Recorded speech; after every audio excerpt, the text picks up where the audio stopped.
America. This is your seat at the table. And what do you think of the openings? Right? These new intros, the sound a little quieter, not so jarring. I haven't heard anybody complaining. Well, I gotta put my headphones in for this, my earbuds in for this. It's one of those crappy things. Honestly, we're back to I got a small laptop. I don't have a lot of extra plugins on here. I got a decent set of headphones, but it won't work on this laptop. I don't have a mic for it, etc., etc. I can make you 20 excuses, and part of all excuses and explanations the same damn thing. Anyhow, this is going to be a video with a little different topic. Something has been kind of rambling around in my head for a little while, and I had recently had a couple conversations off of some other YouTube providers' material and some banter back and forth about a number of topics relating to things like role play, right? What just is role play, and why most people do it wrong, or are certain people expecting way too much from their very narrow view of how things should be and how things are? But that's neither here nor there. It's not for me to say one way or another. It's just my opinion. So I'm going to take a little bit of history. Role-playing games, tabletop war games, pen and paper, and all the video games a lot of you love, all of them can trace their beginnings back to wargaming. Some form of wargaming has been going on since time immemorial. I imagine some generals, 4,000 years ago, putting pebbles on the ground and mimicking where their positions or forces are, and where they think the other guys are. Now, technically, that's not really wargaming. Just like tabletop role-playing games are not role-playing, right? But there's a connection to that, too. Modern wargame is a blend of board gaming and hobbies such as model railroading and miniatures. Believed to have risen in the 18th century Prussia, like a complex form of chess whose the alternating colored squares represent varying levels of terrain. During the 19th century, wargaming was used for training by the Prussian military. After the French defeated the Prussians in 1870, the interest in tabletop wargaming became widespread. Scottish novelist Robert Louis Stevenson was referred to as the grandfather of modern tabletop wargaming. He is known for introducing it. It also is the English writer H.G. Wells, who most often considered the father of modern tabletop wargaming, as well as took methods used by the Prussians and altered them to include recreational tactics that ordinarily non-military civilians could enjoy. Based around the two concepts, units and terrain would be represented by miniaturized models or something lying around that resembled hills, houses, water, etc., making do with what you had to create what you wanted. Movement interaction between the game units would then be determined by a relatively simple set of rules. And for the most part, most tabletop war games, the rule sets the basic concept of movement, who shoots first, how far they can shoot, and how much damage they can do, and how much damage they can receive, are pretty universal and basic. There's various takes and different tweaks on it from one game system to the next to help put their version on the table, or to help try to be a little different from the next version over. But at the end of the day, it's still pushing pieces around a board. So by argument, it's just an extremely elaborate board game. So yeah, we can say tabletop wargaming is a very extremely elaborate war game, or board game. It's no different than playing Monopoly or checkers or chess, but it is considerably different than playing those games. That's the whole point of games in general. Games share a lot of similarities. Am I wrong?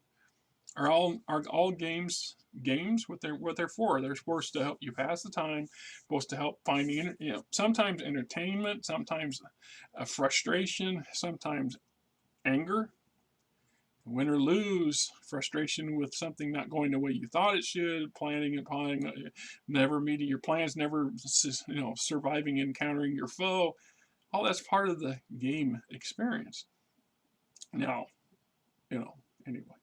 So if you consider our childhood, well, many of us anyway. I don't know what the latest generation kids play and do. I mean, honestly, I don't know. I never paid attention. What my grandkids were too young at the time before the family moved away for me to really notice, and I don't give a shit about the neighbor kids. I mean, I'm an ass. I acknowledge it, but I've got enough on my plate to worry about than what their games are. But I know when I was a kid and we played Cowboys and Indians, although that was starting to phase out. And by today's social standards, I'm sure that would be horribly taboo. And we played Army. We had with toy guns and fake guns and stuff we made ourselves, and ran up and down the hills of the back pasture on the farm, and used the creek many times, much to the horror of our parents.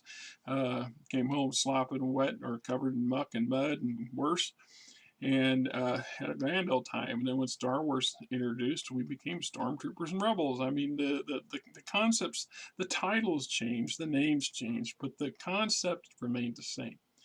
We were pretending to be somebody we were not. We were acting out roles. We were playing a game. So, how does that play to things? Role playing, and so on and so forth, right? All right, yeah. Get back to the tabletop.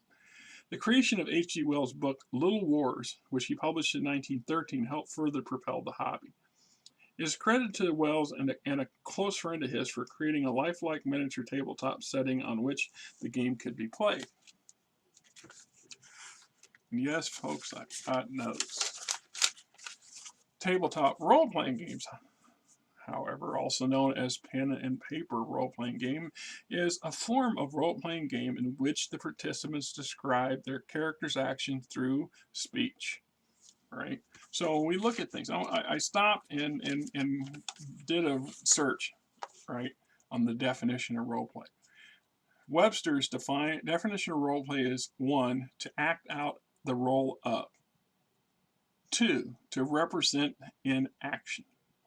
So a general meaning via Google gave me a role-playing game is a game in which participants assume the role of a character, generally in a fantasy or science fiction setting, that can interact with the game's imaginary world. So when we hear the term role-playing game, people play Dungeons and Dragons, or what, a dozen other freaking game systems. Yeah, all right, so Traveler, because that's a recent topic. Star Wars, the role-playing game. The Shadowrun, Mech Warrior, Star Trek. The list just goes on and on and on. I'm not even scratching the list of all the different types and stuff. The idea being is that the game mechanics give you a set of rules to help you conduct your role play. At which point you're supposed to remove yourself from the record keeping and number crunching and mechanics portion of the game to submerge yourself or immerse yourself into the role of the character that you choose to represent at the table, whether it's a physical table or a virtual table. And by the deepest, purest thought, the more you are immersed, the more the action flows. If you need to have dice roll, if you need that chance randomizer roll, it should not distract from the role play part of the game. It should not reduce your belief in the vision. And in some circles, they'll talk about the theater of the mind. For me, and I've said this recently in a couple of videos, I read a novel. I would prefer to read a novel over watching a TV series. If the TV series is based on the novel is going to be superior. If the novel is based on the TV series, the odds are probably good as identical.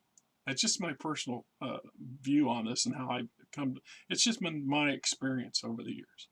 So when I sit there and talk about experience, when I look at it and I read a novel, I'm envisioning in my head this theater of the mind, that I'm actually can view the settings and the characters and the people, and sometimes in living color. And that's called imagination. And that's the very same type of just a much more mature and focused and experienced imagination from the same stuff I used as a kid to play Cowboys and Indians and Soldier and Stormtroopers and Rebels. It's just my take on all this. So when you're talking about presenting this theater of the mind, ideally, if you're sitting and somebody's videotaping their game session, you should be able to just listen to the sound and sound like, it's an audiobook. A well-focused, well-trained group of people can really pull that off. You get a lot of people at the table horsing around. Some people look bored and tired. Some are reading through their books. Some of them are checking their email. Some of them, they're running jokes and gags, and everybody had a good time. But how much role play actually took place at the table?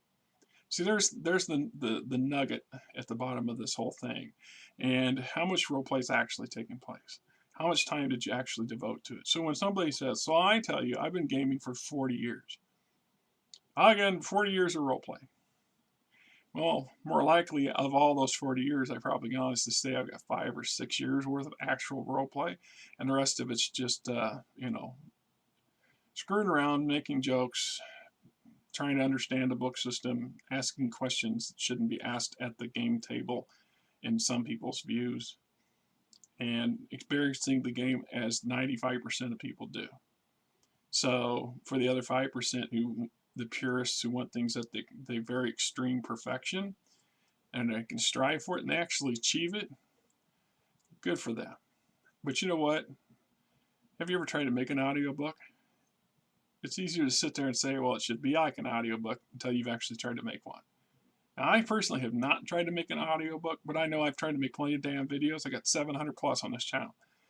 And I know for a fact that there's shit. Every last fucking video I've done is pretty crappy. It's either visual issues or sound issues or my inability to pronounce something or my freaking tendency to wander off topic or to do this or to do that or not to do this or not to do that. Even with a pile of notes here, I can't be 100% certain I'm not going to become ad-libbing like I'm starting to do now.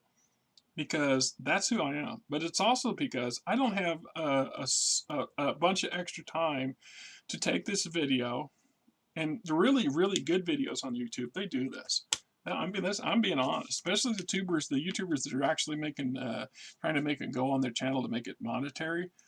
You think that's a one-shot that they just sit down and run their mouth? They usually go back and do a lot of cut, edit, paste, and repeat, like professionals would do. It's just like creating the script. I have watched improv shows. I have gone to improv shows. It's not a smooth script. There's a reason why things are called a script. And we've already know our character's going to do and what they're going to say and how things are going to react prior to the production. In my opinion. Well, what do I know? I'm just a hack idiot that doesn't know jack. This, in my opinion, right? Typical. So we look at things like going back to the game, in tabletop role-playing games. Once again, I'm all over the place, right? That's part of who I am. Like it or love it. Don't like it, here, kick rocks. I hope I didn't hurt your feelings. Because I can be a snob too. And in a way, most of us are. We're pretty defensive about our views of things. And that's a character flaw for myself for sure. Anyway, D&D was produced in 1974 by Dave Arneson and E. Gary Gygax. And it was the first commercially available role-playing game that was titled a role-playing game. That same year, M.A.R. Baker's Empire of the Petal Throne was published. So impressed by its unique setting and introduction of critical hits, Arneson and Gygax published it a year later via the TSR as a standalone game system. So in '74, officially, everything that we know as modern gaming begins and starts. Prove me wrong. Prove me wrong. Tell me I don't know what the hell I'm talking about. I did my research. So similarities and collaborations. Both forms, tabletop wargaming, role-playing games, while different, are also compatible. Consider that the tabletop role RPGs came out of the wargaming hobby. This is to be expected. Creative control, the games give you, the role-playing game, the mechanics of the game, give you creative control by both the player and the storyteller, the GM, the game master, the dungeon master, whatever the hell you want to call it today. Immediate scenarios or wide-reaching campaigns. You can sit down and do a 20-minute one-off and role-play the whole thing out. Or you can tabletop war game it out. And let's be brutally honest with that. There's a lot of people who fail to see the connection there. And I have always saw the connection, and I've mentioned it many, many times. Dungeons & Dragons, once again. Traveler. Star Wars. Middle-earth role-playing game. One game, Battletech, MechWarrior. The list goes on and on and on. There are elements of board games in those games. When you look at what we're looking at, or we're looking at a table full of stuff, what are we looking at? We're looking at maps and pieces and minis and dice and what am I looking at? I'm looking at freaking scales and measuring devices and rule books. All part of the experience when we come to the table. Some of us expect it more than others, depending on your role and the roles you choose to pick. That's true, right? So we're looking at another series of separate hobbies that spring out of this. So we have seen the spawn of another hobbies under some basic and simple rules, as well as advanced or complex sets of rules catering to how in-depth the players wish to go. You have some, as has been pointed out to me, some very crunchy, very rule-heavy, very chart-thick game systems available. And you have some that are average run-of-the-mill. And then you have some, well, let's take that for a sample. Dungeons & Dragons is pretty crunchy, but in truth, it's actually a medium crunch. It's somewhere in between. It's got a vast pool of resources and material that you can tap into and make use of, but at the bottom of the basics, 3 or 4 books, and you're good. And out of the 3 or 4 books, you only really need a handful of the rules once you get the basic concepts of how you're going to do things. And if you're truly going for the role play anyway, you're not going to have a whole lot of, you're going to have some dice tossing because you want that random chance factor. That's what the dice represent. Does my character succeed at what I'm trying to do?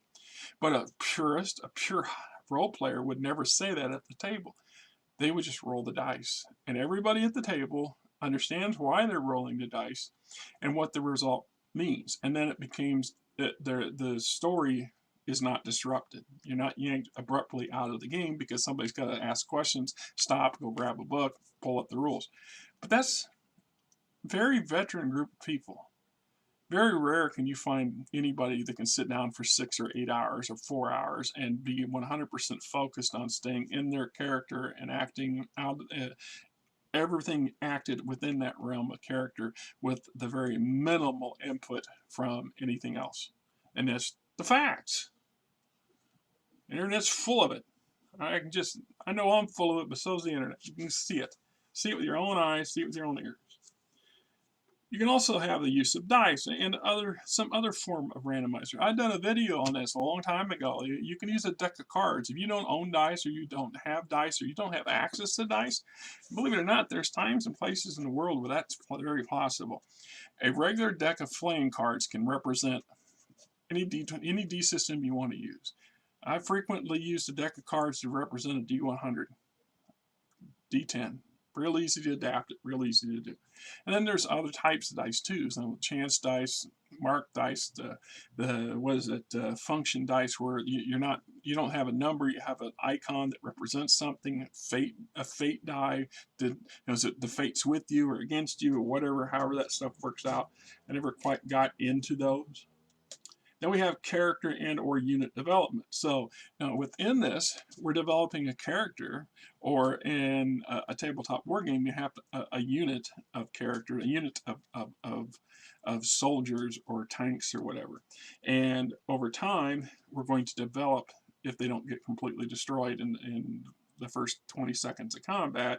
Their skills may improve. They're going to have gear, maybe extra gear. Some of them are going to specialize in stuff, and we're going to see gradual improvements above to all the above as the game time progresses, assuming that's what you're going for. We also see simulating rather historical battles, fantasy settings, future, past, what ifs. It all allows for a creative play and exploration. Think again as we talk about the games of our childhood. What was the whole point of toys and action figures and board games and live action play acting if that's not what we're doing, if what we're doing, right? So that's the way this all plays out. I mean, when we look at people sitting around the table and playing a game, we want to be immersed. We want to be enjoying. I've gotten old, and I've done some videos on this topic too. When it's a rare day anymore when I get an opportunity to actually sit down at a table with some people and play a game, and I bring a few expectations with me to the table because I'm human, and I'm 50. I'm going to have some expectations. Whether they're fulfilled or not doesn't matter. But I would prefer a game table where everybody's at least serious and intent on the game portion or the role-playing portion of the game. I understand if you bring a new player in, the new players have to learn. There are people who do not play with new players. They do not allow new blood to the table. They want somebody who's very experienced and will fit the very narrow field that they've chosen, their way of metagaming. Now, metagaming is an interesting term because it can get tossed around real simple and real loose and real easy. But another concept is, at the end of the day, is metagaming is wanting something to work the way you want it to work and everyone else be damned, and who cares what they want. And that's a portion of being a metagamer as well.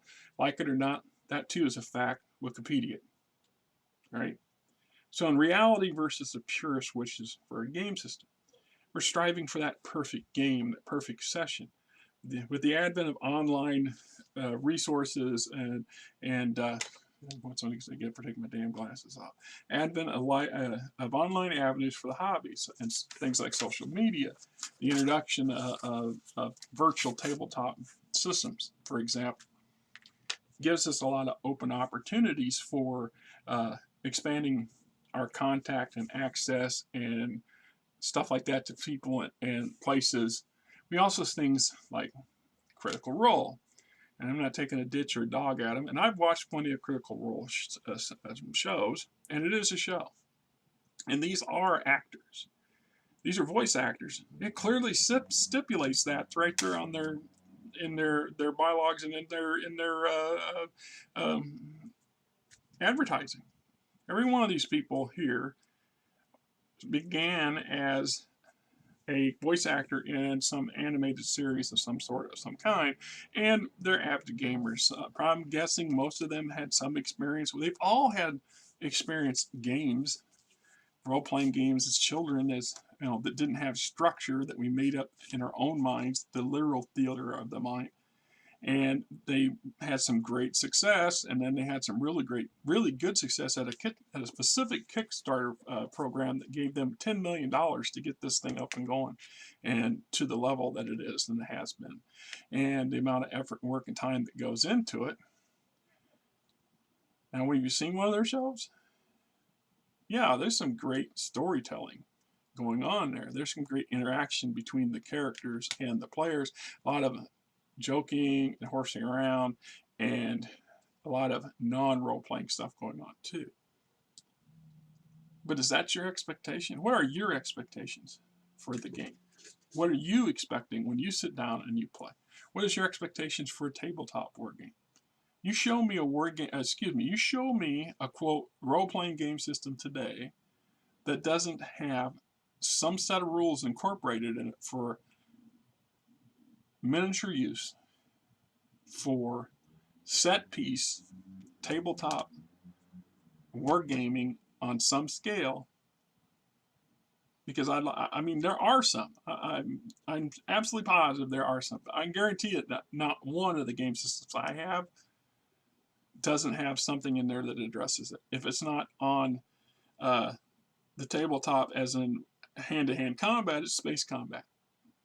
You know, like I said, you want to talk about some transitional rules. Okay, you know, one of the most crunchiest rule systems I know out there? I'll give you two right off the top. The original Rollmaster is a deuce. It's a really, really thick, all right? So is Starfleet Battles. Starfleet Battles, you talk about having buttloads of paperwork to do. And every ship had its own character sheet. Every ship sheet had 100 different things on it, a dozen different things that you had to track and keep control of and monitor every round. So how long did the combat take place in the virtual setting? An engagement between a dozen starships could take 30 seconds, and it took you 3 hours in the actual time to plot and plan it out. So where's that go? So it's the same scenario when they sit there and say, well, when did you set up a game system? You did this and you had a combat, and the combat should just flow. That's true. There are plenty of times and places, and you'll see it in some of these fancy video, online videos of people playing games, where a clock is ticking. You only got X amount of time. If you don't say something, do something, act. Your character does not do something or act something within that component, time passes on. And that's a real world analogy. Real world things happen. People freeze up. People hesitate. People panic. People overanalyze. People pause to try to get a grip on something. But the action doesn't stop. Things continue to happen. The game flow continues to flow forward. When you abruptly stop the game flow, jerking forward, that becomes problematic for some people. And the more experienced you are, the more purist you are, the more that holds some truth. You know, and there's a reason why a lot of older, experienced players that have been around playing a lot longer, don't want to play with somebody that's just new to it, because they don't want to have to deal with all that stop and go, which is also truth, right?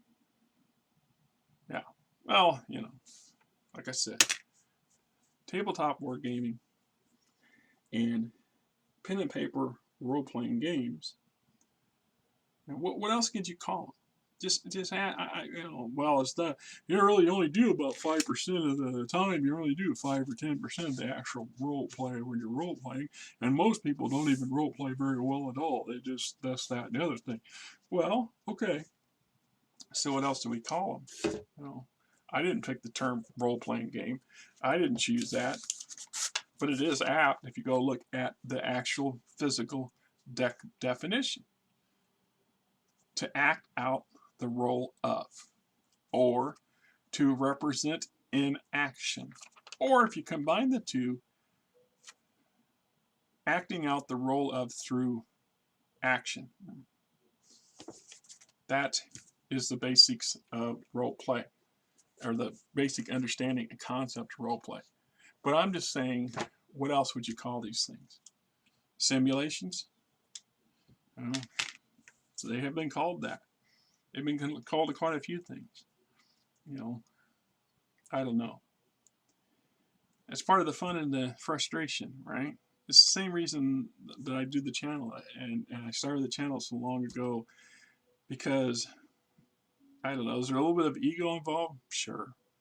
Yeah, that's been pointed out recently too. So we all have some ego, but I'm not getting a payout here, and I'm not getting my rocks off by sitting here and going on about somebody else's flaws and issues and what's wrong with their game.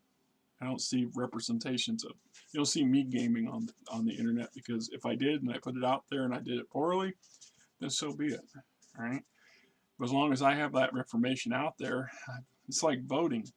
You shouldn't complain about the politics of your given country if you don't participate in the concept of voting for that various individuals that create the politics. That's my granddad's belief. And I believe there's some say in there too. It's just like there are plenty of people in the modern age and recent years that have really taken a forefront and trying to, I don't know, change and alter the perceptions and or realities of the fantasy setting settings that we create. And you delude yourself if you think that they've never been there, that this is something new. Because truth is, the game trolls and radical woke individuals that seem to just popped out of nowhere, in truth, have been there all along, and they've been there since the very beginning. And it's always been some version within society that sees some some sort of something's wrong with people who do what we do, play what we play, enjoy what we play. Well, first off, your children, put away childish things. You should no longer be playing with toys. And yet, what do we do as adults? How many toys do we spend buku money on that we don't really need, and we don't really need to use, and or don't really want to, really don't need to, can't really afford to have, or we only use once in a blue moon. I used to have a buddy who was a huge fan of snowmobiles. He bought several of them, and he'd only take them out maybe once or twice a year if the weather was just right, just enough snow, and he had the time off, and he was feeling up to it. And so you spend $20,000 for stuff that you never use. Okay, well, I've spent probably $20,000 for a bunch of stuff that I don't use that very often, and that was one of my, reasons for creating the channel in the first place, was so I could share my collection, talk about this part of the hobby, because this is we break this down hobby down into components. There's miniature collecting and painting and terrain and setting designs and layouts. That's all modeling, and that's a great hobby. That's where the connection with model railroading comes in. There's a lot of skill sets that were developed for model railroading and vice versa. And then we talk about the historical lore and discussing the facts of what goes on in the given universe of the fantasy setting that's our choice. And that too is a hobby, just like the collecting the books. How many role-playing games do you need? How many do you need? Did you need the next game system? I mean, here we are, and they're already talking about yet the next generation of generation quote six of Dungeons and Dragons, with this one D&D or whatever. It's going to be the online revolution that's been in the works for 20 years. I've been expecting something like this much sooner than that, to be honest, and we'll see how it works and how it plays out. I don't know, because I've had this conversation recently as well, and not everybody can afford high-end graphic programs and setups. I don't know if my crappy $300 laptop can have enough memory and computing power to process and run something that elaborate. I don't know how many people that have that luxury. I mean, we don't all have the advantage. Sometimes just some pens and paper and some friends around the table is a glorious and wonderful thing. It's an excuse to get together and pass an evening of joking and irreverence and the occasional storytelling and jarring checks and looking up the this, that, and the other thing, or maybe having a dispute over what somebody thinks or something like this. Is that wrong? Is it? You tell me. Anyway, this is Rick. Till next week, and we get back to some normal crap.